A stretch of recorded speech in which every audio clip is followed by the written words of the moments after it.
Merci beaucoup. Joachim Son-Forget. Merci Madame la Présidente, Madame la rapporteure. Juste, on a parlé beaucoup de dissuasion, mais j'entends certaines voix qui proposent de réduire peut-être ce pan-là au profit d'autres façons de préparer et réparer. Mais j'aimerais juste rappeler que la dissuasion nucléaire à la française, elle obéit à un principe qui est le principe de la stricte suffisance.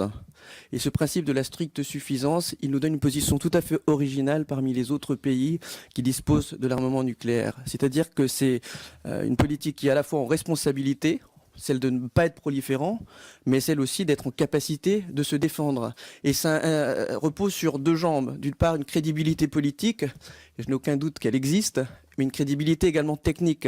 Et que pour que cette crédibilité technique existe, eh bien, il faut assurer le renouvellement de nos équipements, des deux composantes, également éventuellement leur modernisation.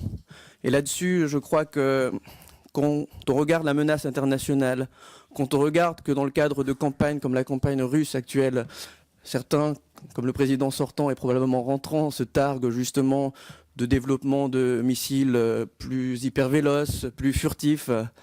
Alors la question c'est, est-ce qu'on participe à la course technologique à l'armement de la sorte, ou est-ce qu'au moins on se donne les moyens de donner le choix, parce que la LPM et avoir un effort financier suffisant, c'est simplement que nos militaires veulent pouvoir donner tous les choix stratégiques possibles au président de la République pour agir. Et dans ce cadre-là, eh bien, il faudra à la fois être responsable en n'étant pas proliférant pour ne pas donner le mauvais exemple pour les États qui ne disposent pas d'armes nucléaires, mais également avoir une conscience réaliste de la réalité et donc faire le développement technique et technologique.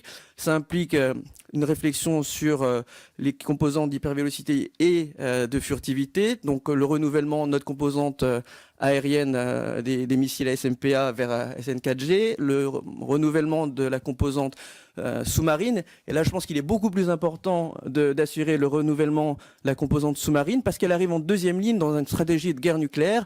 Elle arrive en deuxième ligne pour avoir une capacité de force pour frapper sans être perçue, alors que le reste de nos capacités sont détruites à ce moment-là. Donc ça me semble plus important, en l'occurrence, qu'un deuxième porte-avions dans ce débat.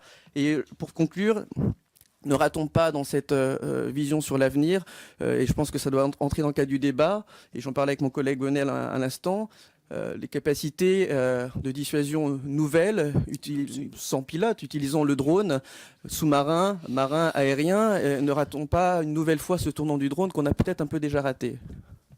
Merci beaucoup, Madame la rapporteure.